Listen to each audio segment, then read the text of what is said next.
Hello, hello, welcome. Hey, Nancy, Serena, Robin, Hi. Bonnie, welcome. Maria Vafiopoulou, is someone coming in from Greece? Hello, Maria Vafiopoulou. I'm from Greece too. Hey, Erin, hi, welcome. Welcome, Barbara, and welcome everyone. I'm going to pause for a moment, just take a minute to say welcome. Hey, Dila. And all the Jaguars saying hello to each other. Hello, Michelle. It is so good to see you. Welcome, everyone. Hey, hi, Barbara. How are you? Hey. Welcome, everybody. I'm going to just keep on saying hello as we all. Hey, welcome, Bridget. I can't help it. I have to say hello to each one of you. Welcome, Despinaki. Welcome, everybody. So here we are. It's so nice to see so many of you that are on the Jaguar path now, and so many of you that are new and visiting to learn more about us and about the Jaguar path. Thank you all for joining tonight. Eric says hi, just quickly.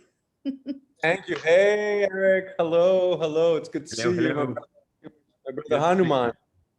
I know, Hanuman's been shoveling snow. Hey, that's what Hanuman does. He's a god of service. So there you go. That's a wonderful way to offer service. Dr. Mark, good to see you. Okay, welcome everyone.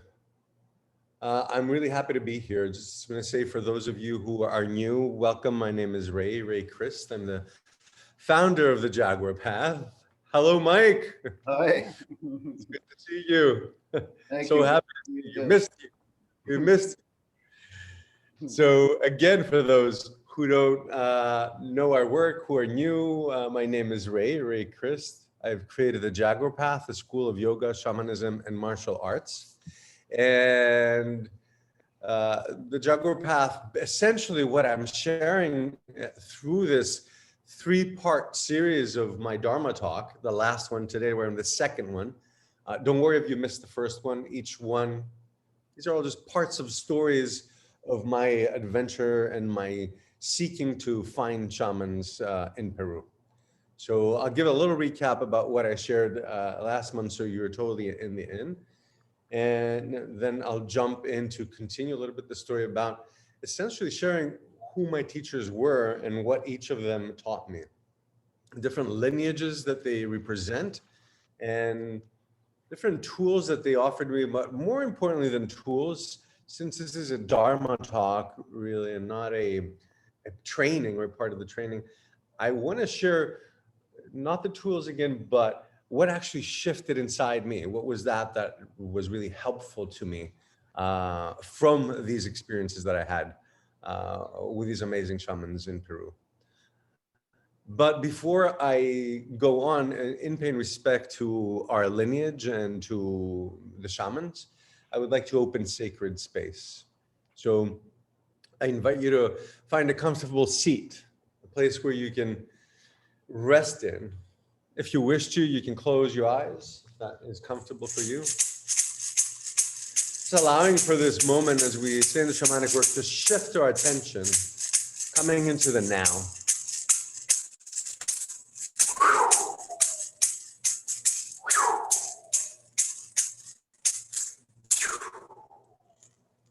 To the winds of the south, Amaru, great serpent, be here with us. Wrap your coils of light around us.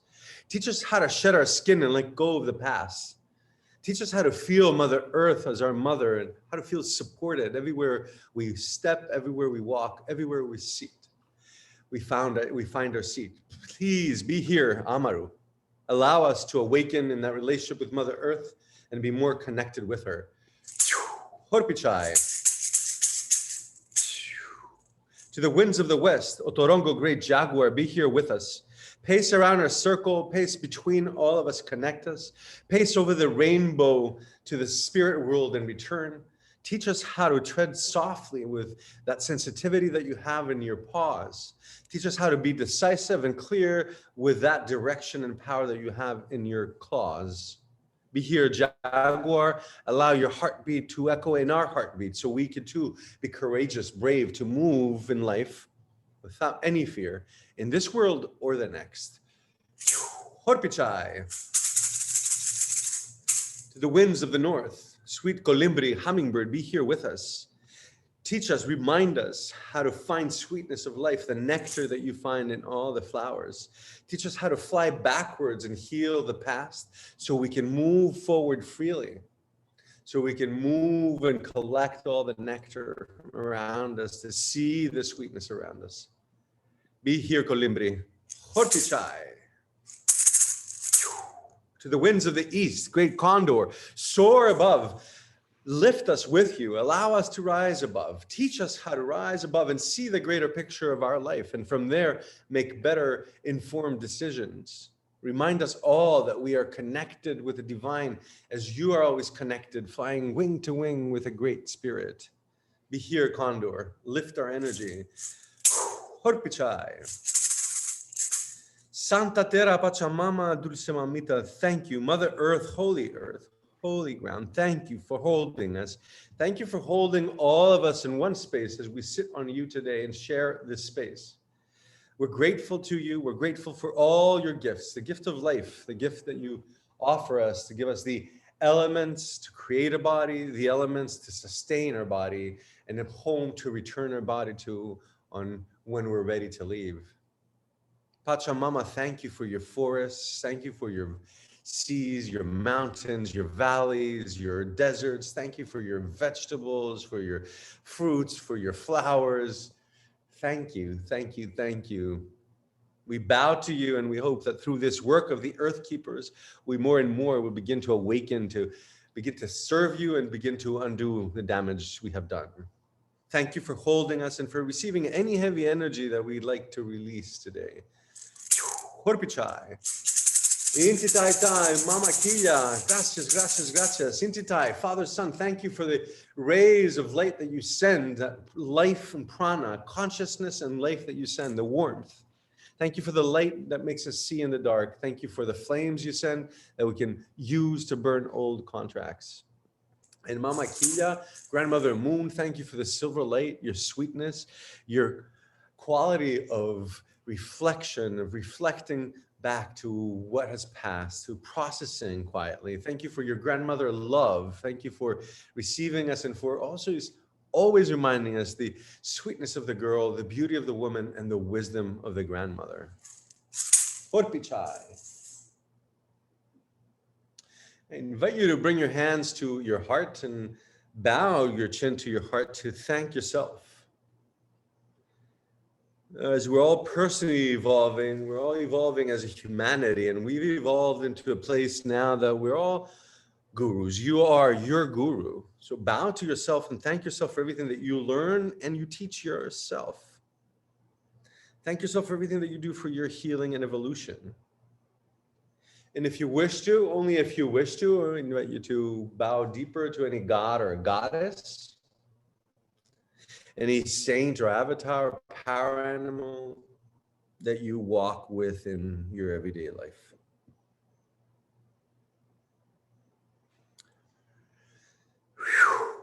And gently inhale and rise and open your eyes. Welcome once again. It is an honor. Thank you all for being here.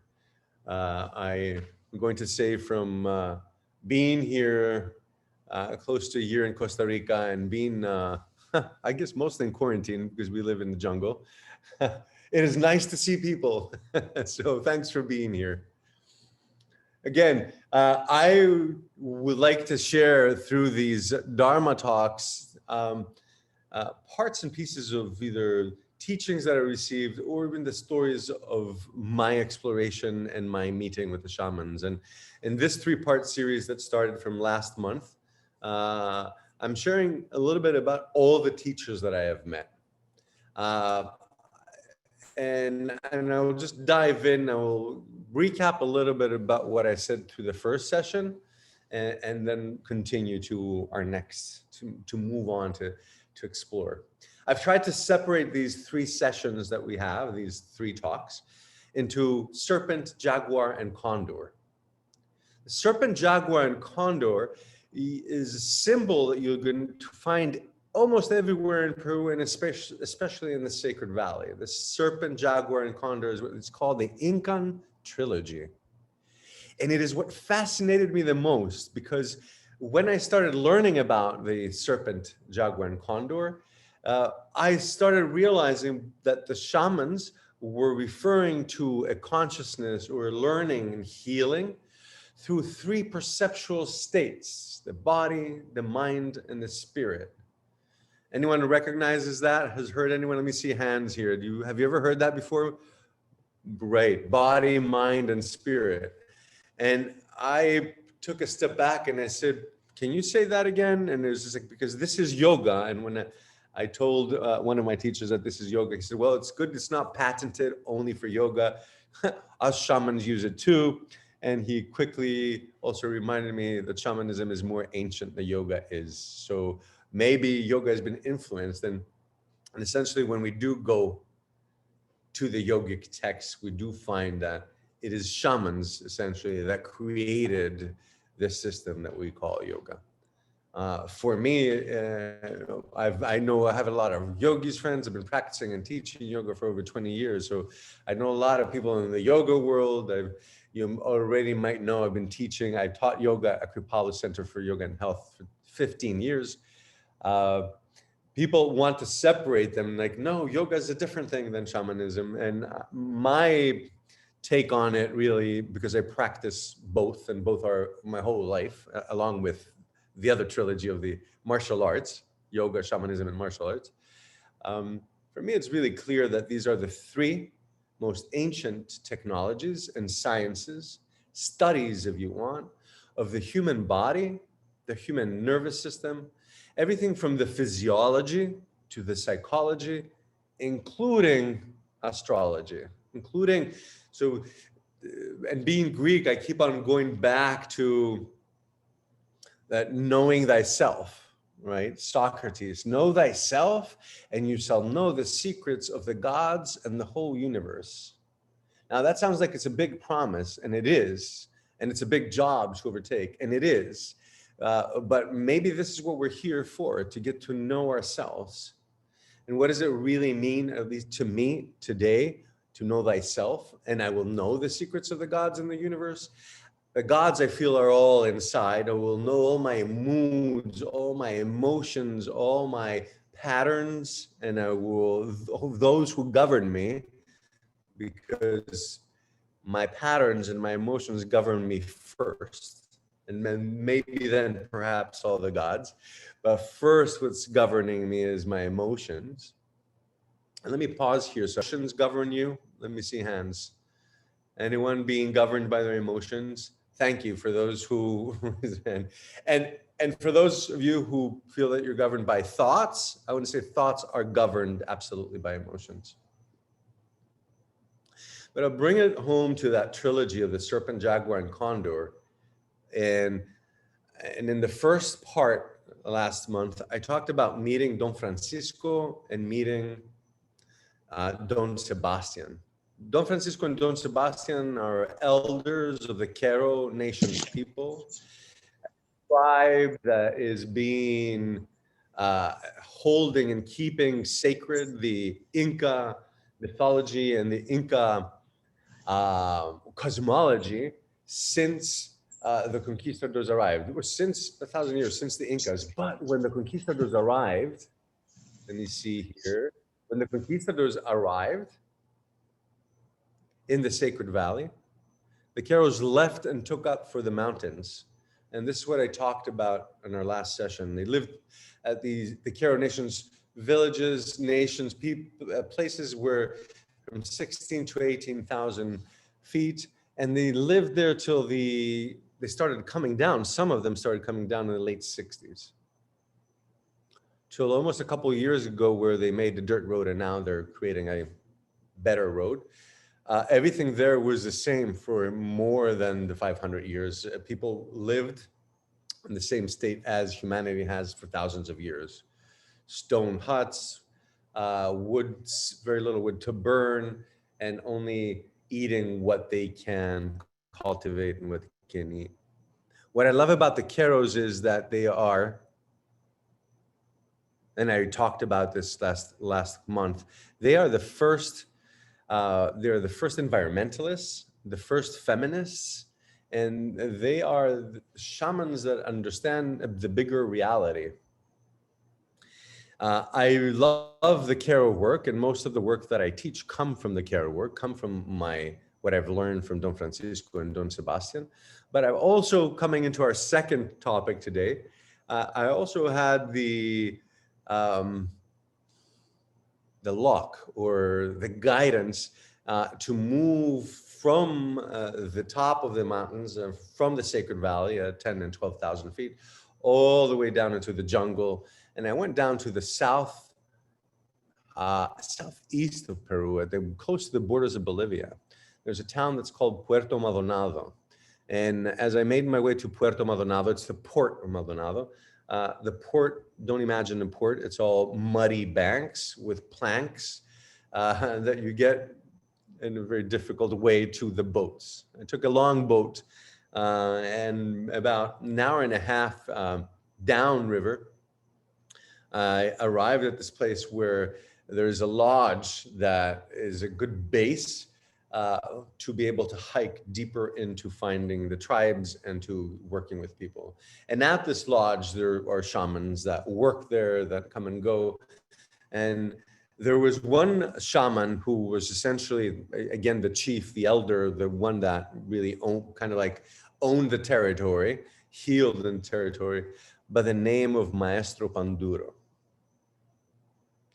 I'll try to make sure to keep an eye on time to offer some time at the end for Q&A. Maestro Panduro was from the Shipibo tribe. Maestro Panduro is one of these 4 shamans that I've worked with, and in essence, he is an ayahuasquero. He's a medicine man, plant medicine man. He works with the plants. The work that I did with him is that I would go into the jungle and we'd find roots or barks of trees or leaves or flowers or petals and learn about the medicinal values.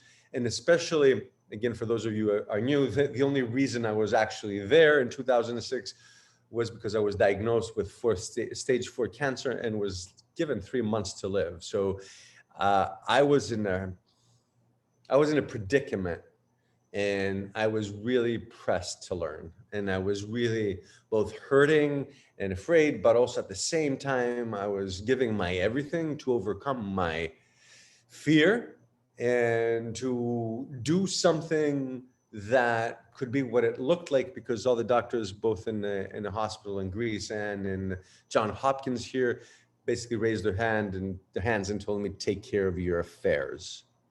So kudos to the doctors. Now every day I take care of my affairs.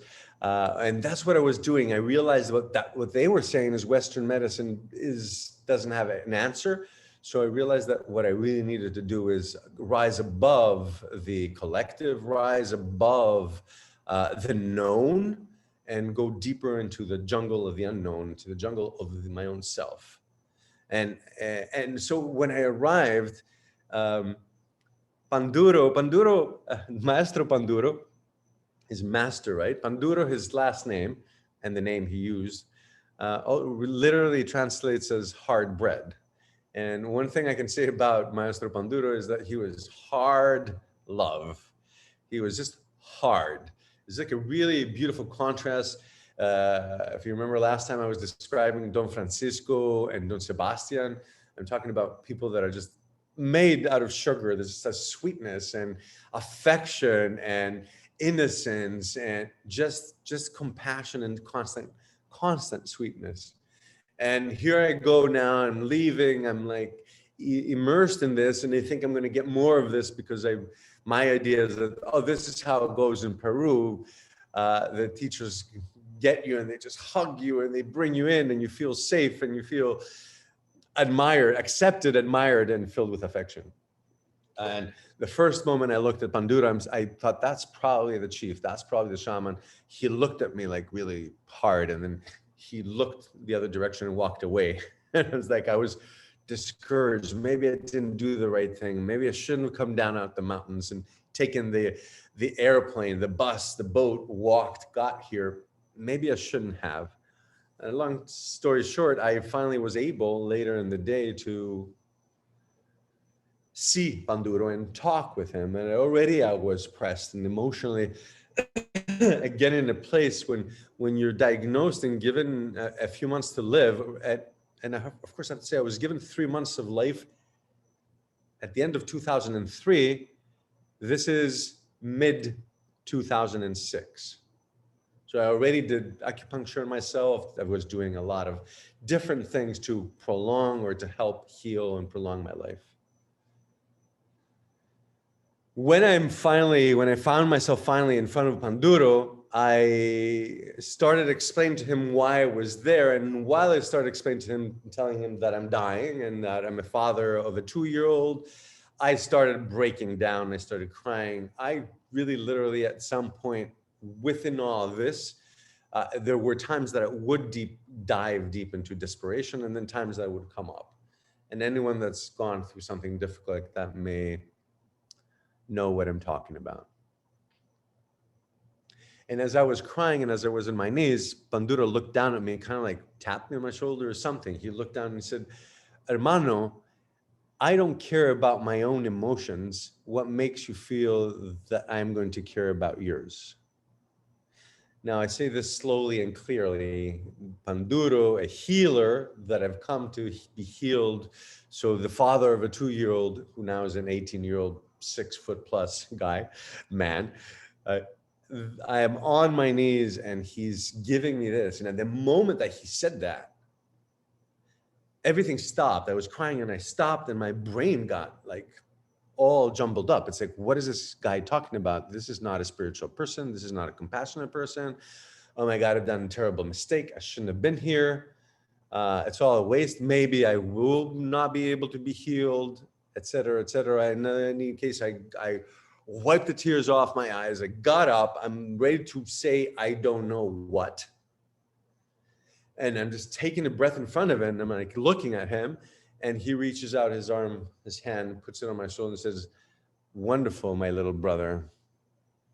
Now you look ready to do the work. Let's go and do this." And that was a shift, an amazing shift for me in many, many ways.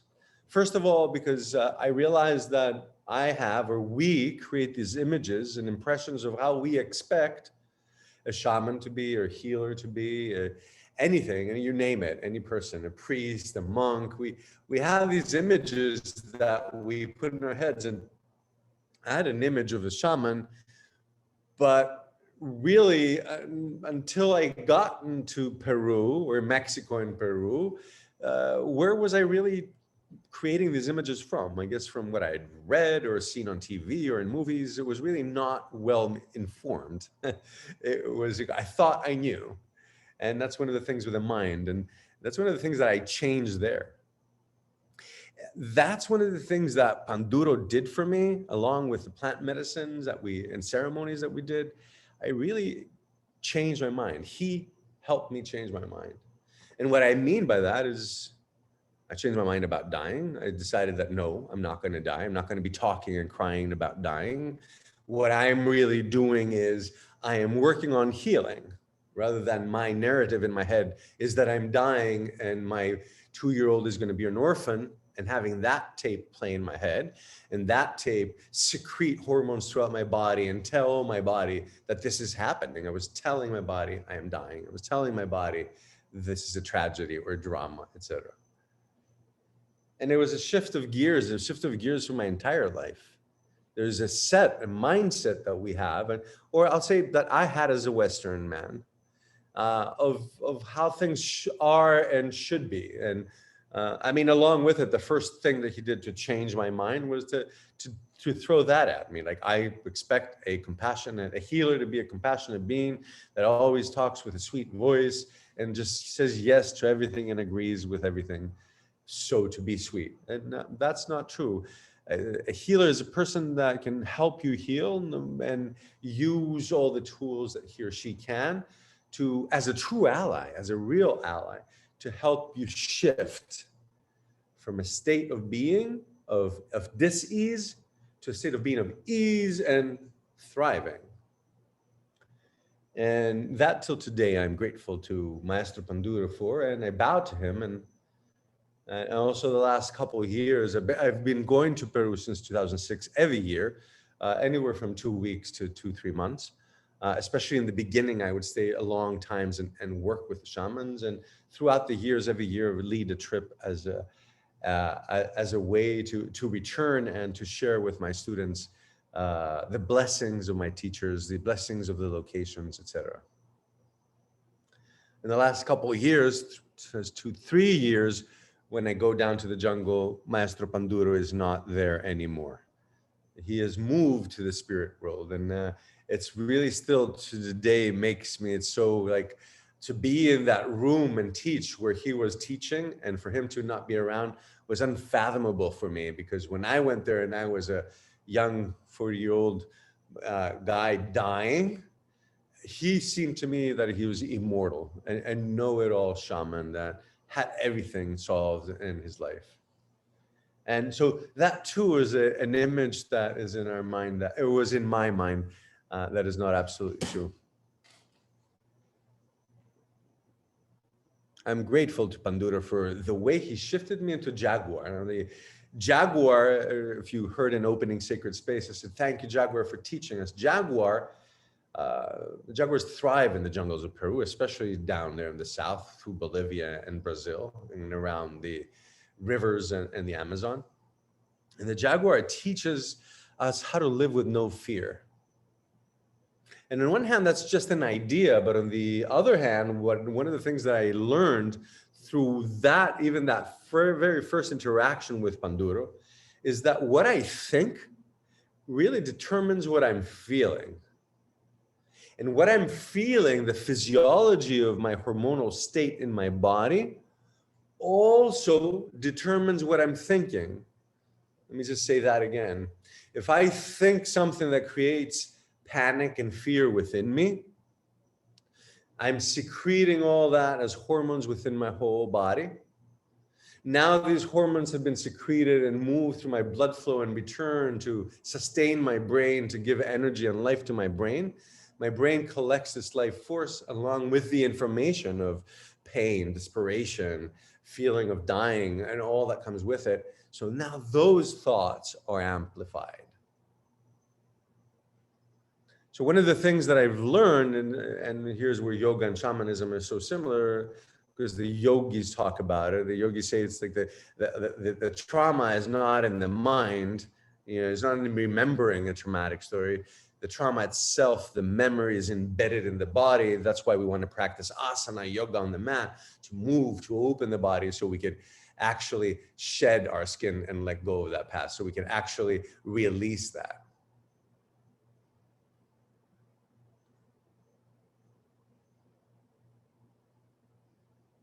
So we develop patterns, and one of the biggest things that I understood from the Jaguar and got from the Jaguar, and still walk with the Jaguar, is to override the mind. And that's why I say that changed my mind.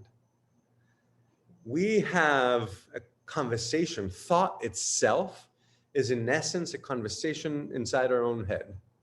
In essence, there's two voices that are having a conversation.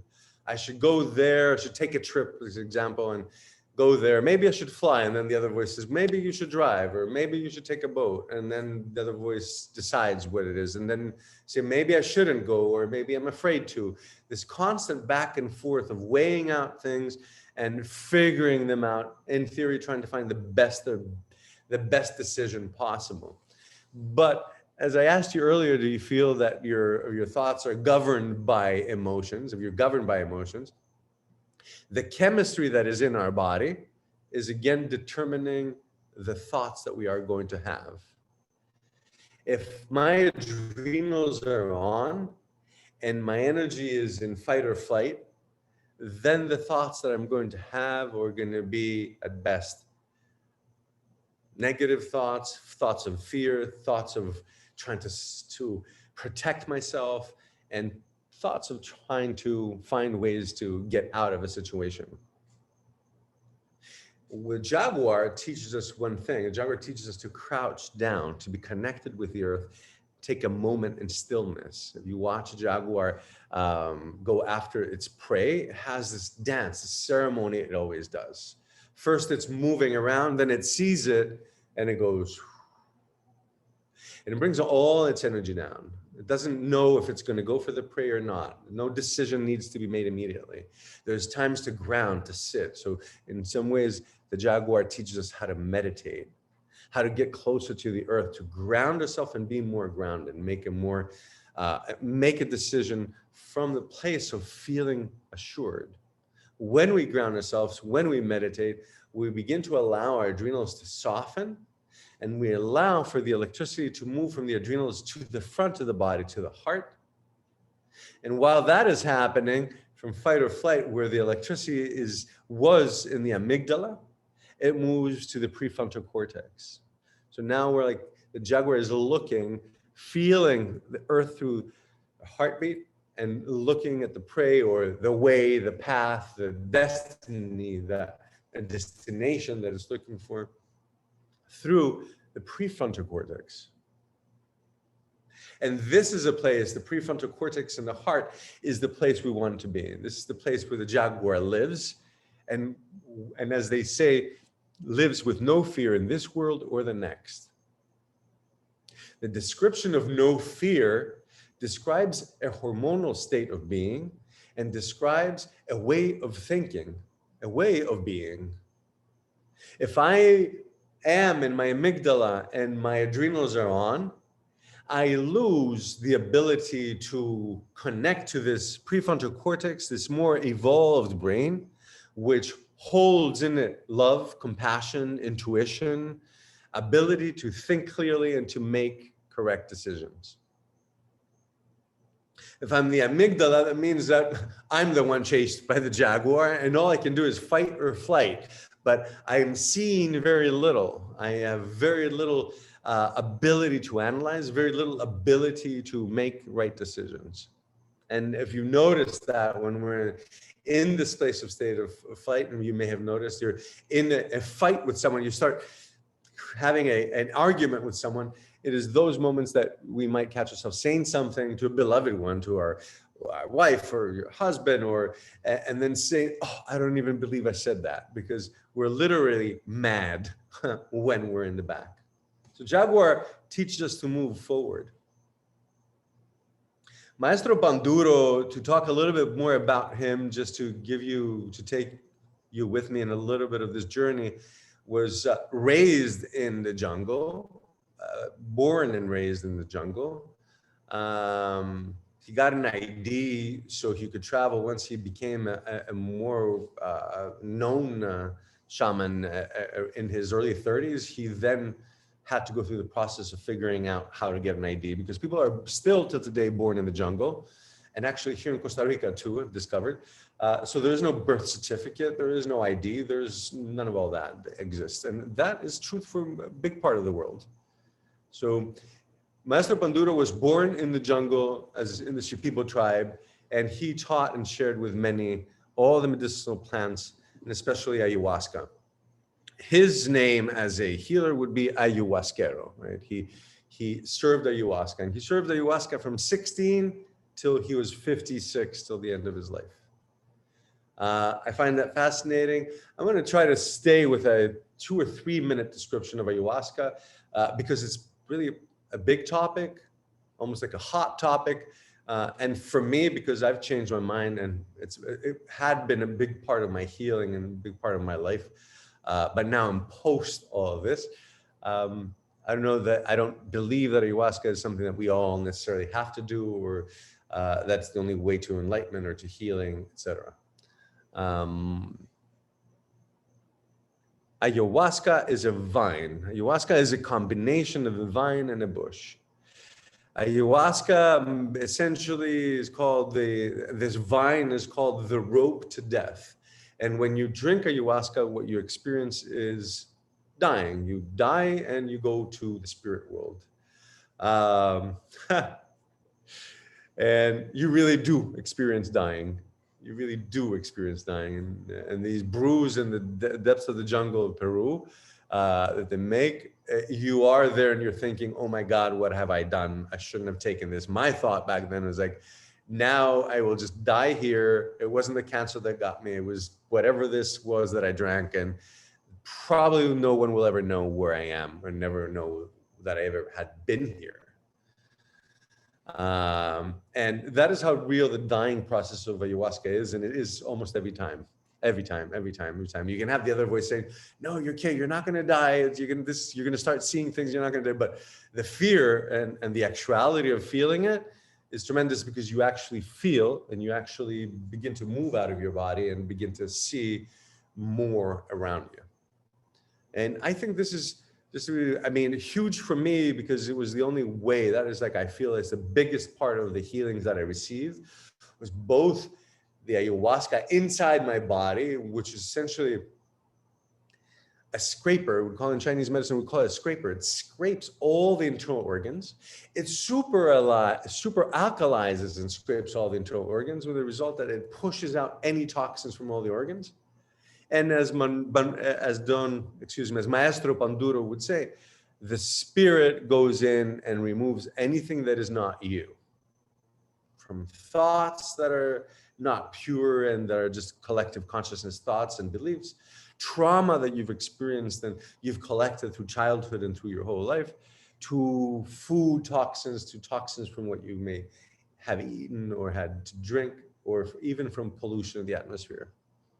So there's a lot of purging involved. When you're in ayahuasca, there's a lot of purging. So heads up, this is not a recreational drug. There's actually nothing recreational about it. It's hard work and very real work, because you are at the brink of dying and you're feeling you're dying, and you know everything inside you knows that you're dying. So what happens there is exactly one of the many things that happens there is one of the things that people that have had a near-death experience all share. Is like, you see all of your life.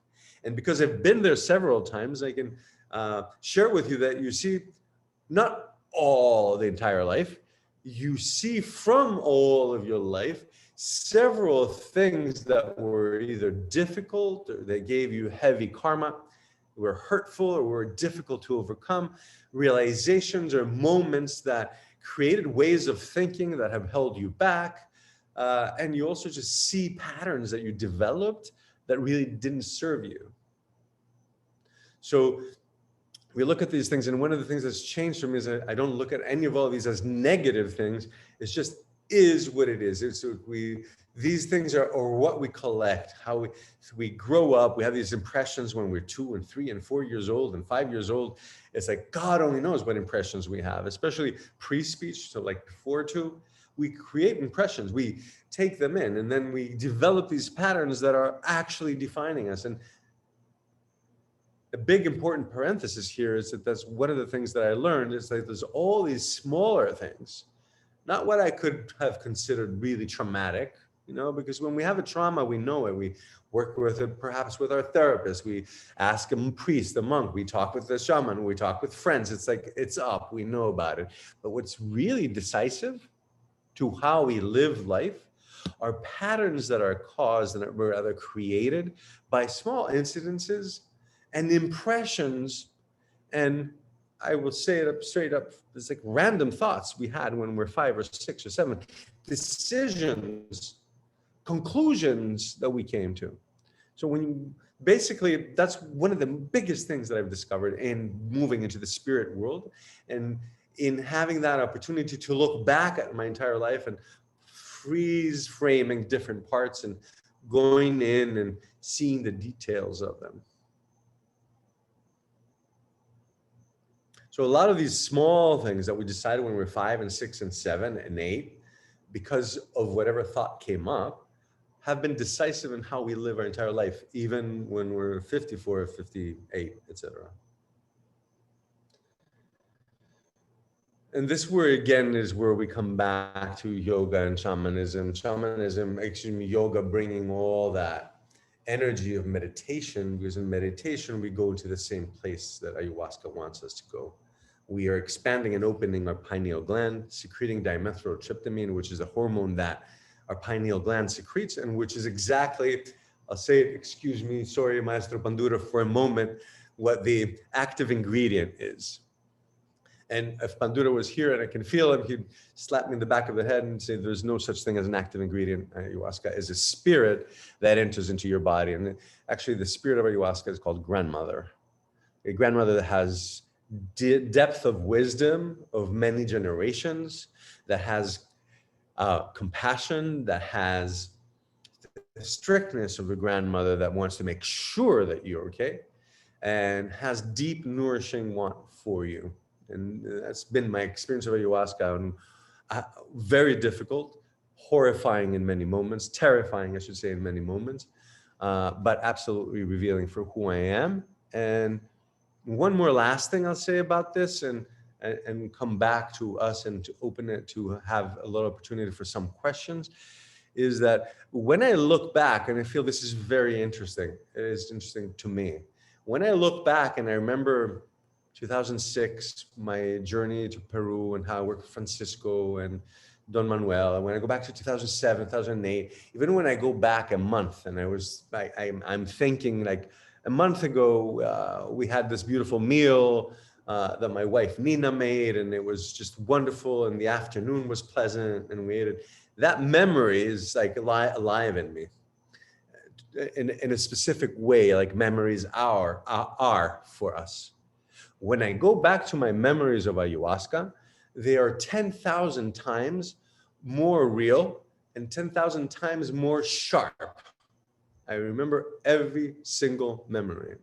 And that is just to say this bigger part of ayahuasca, that it engages your full brain and it gives you, this is what the shamans tell us, and this is what been my experience, it gives you the possibility to see the spirit world and connect actually with spirits, to have what my experience was, having surgeries and clearing of my body, to talking with several saints that I love dearly, with Christ, with Saint Francis, with Hanuman, with Shiva. And to close it, of course, I talked with a jaguar, which attacked me, ate me, and then regurgitate me, allowing me to come out of its mouth and keeping everything that was cancer within it and demolishing, shifting it, changing it. So when I walked out of that jungle in 2006, I walked out having been eaten by the jaguar that took me down its path and into the jungle. I walked back out of the jaguar path and I wrote for 6 months, going back and forth the next 2-3 years and writing. I put together all my experiences and created the curriculum that comes again from the Keros, from the work that I did with curanderos, and from many practices that I've learned from Maestro Pandura. I'll open it to questions for the last 10 minutes. And I'm going to say that I'm inviting you to keep in mind that while we try to evolve and heal ourselves, or if we have issues that we're working with, anger or sadness or sorrow, frustration, grief, first of all those are very natural emotions to have. So don't add guilt to feeling what you're feeling. But also know that you too have the right to rise above being the jaguar, leaping up, or coming into condor and seeing the greater picture. And what the jaguar teaches us is note that we have been taught how to think. And to unlearn is the most important part to move into the shamanic work. So we can start thinking as the shamans do. Thinking in a very, very different way. Understanding everything in a very different way. I feel it is really clear that this change of my mind was what allowed me to change the chemistry of my body, what allowed my immune system to fight cancer. And while I did have one surgery at the National Institute of Health and gave up my right kidney, all the other things that were spreading around that made it impossible to heal, all those things we watched and MRIs and CAT scans at NIH kind of lessen, shift, change. And I was finally discharged from the study in the NIH as absolutely, totally healed. And as I was told by my doctor, my surgeon said, I don't know what you're doing, as he was looking at the MRI, but whatever you're doing, keep on doing. And till today, I keep on taking care of my affairs and I keep on practicing shamanic work, meaning I keep on pulling myself out of the collective, pulling myself out of the things that may put me into fear or anger, that put me into a corner of being disabled. I live more with many gods and goddesses. I live more in awareness that there's divine energy around me in every single thing and in every single moment. So please, I see someone, thank you, Jeremy, for sharing your ayahuasca experience. If you don't mind, I'll just say this part, that Jeremy shares that I was eaten and swallowed by the vines. Elves cut me open and jumped inside me. Surgery. Thank you. Ayahuasca is profound, but again, nothing is a panacea. Not one thing heals all things. Any questions, please put in the chat box. I'll be very happy to answer. Let's look at our time. We have about 10 more minutes. So I'll be more than happy to. And if I don't see any more questions coming, let me see, what am I going to share until I see that in the chat box? Anyone?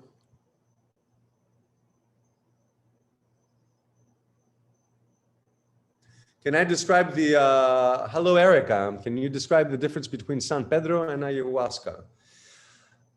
First, again, I'm going to bring in and say that the Jaguar path is a school of yoga and shamanism and martial arts. And no part of our school has to do with medicine plants. San Pedro or ayahuasca, nor do I think that a shaman can only become a shaman by doing ayahuasca, San Pedro. Nonetheless, both of these have been a big part of my life, my healing, and my trainings. So, Erica, thanks for the question. It's a good one. San Pedro is called grandfather ceremony. San Pedro men, and it's mostly led by men, right? It's a grandfather medicine. Is mostly done in the north and absolutely is always done in the mid and high plains where the cactus of San Pedro grows. So San Pedro is a cactus that gives you the spirit of being awakened to the animation, to the divine light within all things. San Pedro is an awful green juice of the cactus itself. As aloe, if you've ever tasted aloe vera, it's the same thing, only I guess it has more spirit in it. It's a male plant. Now, in other words, it awakens you to be aware of how alive everything around you is. So you'll be aware of you're walking. I like to always lead walks or go in a walk when I have been in San Pedro ceremonies. And you can see them looking at a tree and you can really quickly understand and realize within everything in you that the tree is looking back at you.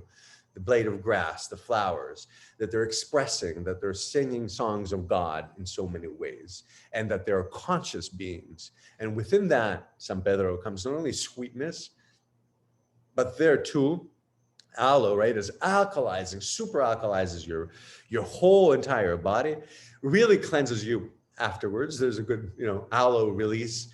And along with it, you release toxins. And along with the toxins of the acidity, we release toxic and acidic emotions. We become more alkaline and more balanced and more tending to balance and sweetness. So it is a day ceremony. Grandfather, daytime, outside, in this world, how alive things are. And ayahuasca is grandmother. She is the night. We do it at night. It has to be pitch black, where you see the other world. You leave this world totally and you're in the spirit world.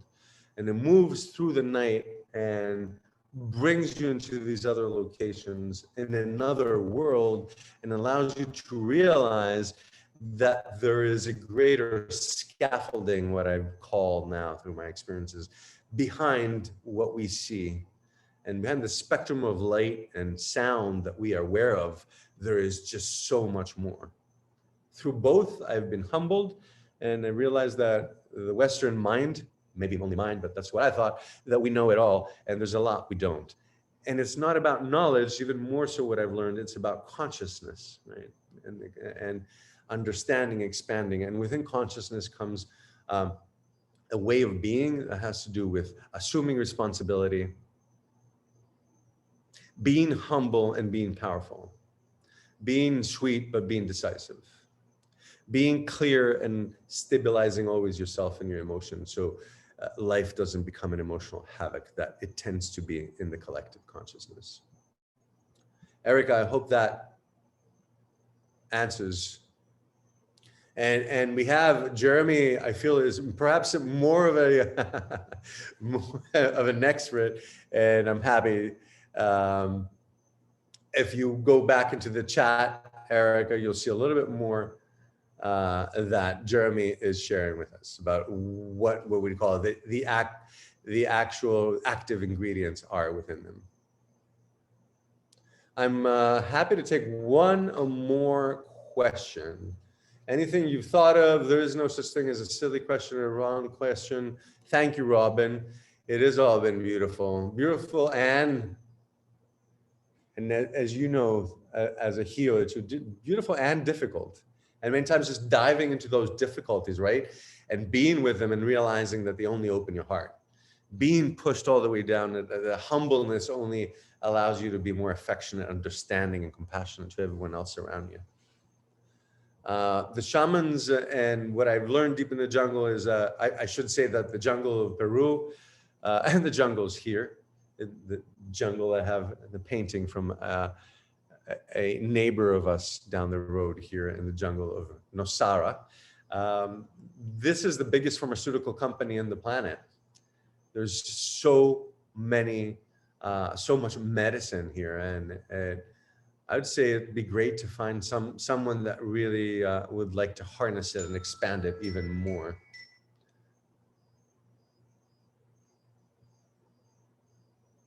Let's see here. So I'm open to one more question. If you do have a question, anyone? I'm really happy. Jeremy, please do feel, and for anyone, evolve a Jaguar path. Let me write this down. Evolve at jaguarpath.com is our email. And if you have any further questions or things that come up, please reach out. We usually take about 2-3 days to get back to the emails. Keep that in mind. I hope that today's share has been inspiring. I feel that we all, I know there's really clear from me that having come fully into my power and really determining my life in a very different way as a Jaguar now, or as someone that lives by shamanic way of thinking and being. Again, I don't call myself a shaman, but I do shamanic work and I practice shamanic practices. I'll say that this is what it's given me. So to make that even clearer, what was missing for me in my life was ceremony. When I was 20 years old and I broke up with my girlfriend, I was devastated. No one said, well, here, Ray, maybe you can light a fire and offer fire ceremony and release it. And in that ceremony, you can release so many emotions rather than just holding on to them and then having them haunt you for the next other relationships, or bring that back in as a pattern. Or here you can do cord cutting. You can cut cords with that person you're with, so you walk freely right now. Yes, a lot of times what happens to us in the 20s does determine what happens to us in the next 45 years. Thank you, Robin. So doing shamanic work, part of what I was afraid of before I did this work 20 years ago, before I got into it was like new agey and kind of like, what's the word? It's like somewhere up here, really ungrounded stuff. And granted, there's many people that are like that. But when you get deeper into the work, I feel that people that are doing shamanic work are a lot more grounded than any person in the modern world, because we dive deeper into the reality of to know thyself. We realize what the internal environment is and what the external environment is and how it works, breaking down the understanding of the nervous system, understanding of the endocrine system, and how we function in our everyday life, breaking down and understanding the environment. First of all, one of the things that happened is that we have all been disconnected from nature, all of us living in cities. And as we've been disconnected from nature, in essence, we have been disconnected from our own nature and understanding our own selves. So coming back to more understanding the nature, what other power animals do, we're able to really start living a very different way. Thank you all. Thank you, Jeremy, for chiming in. If you want to continue the conversation, send me an email, say hello, and we can take conversation from there. Obviously, you have experiences that I would like to hear more about and compare, and I'd like to learn more about what you have done. For everyone, thank you for being here. Again, I hope this is inspiring, to inspire you to think out of the box and above the collective consciousness, knowing that you're always with a divine energy, that you're always surrounded by love, infused by love, and that you are perfect today as you are. And if there's anything hurting you or bringing up an emotion, we can work on that emotion to tame it, and also to find what is a beautiful big gift it can offer you, to use what hurt you to become what empowers you. With that said, Horpichai to all. Thank you, Jeremy. Thank you, Bridget. Thank you all. Thank you all for being here tonight. Again, namaste, and as the Kero say, Horpichai. Thank you from my heart. Horpichai. Good night. Thank you. Thank you. Namaste.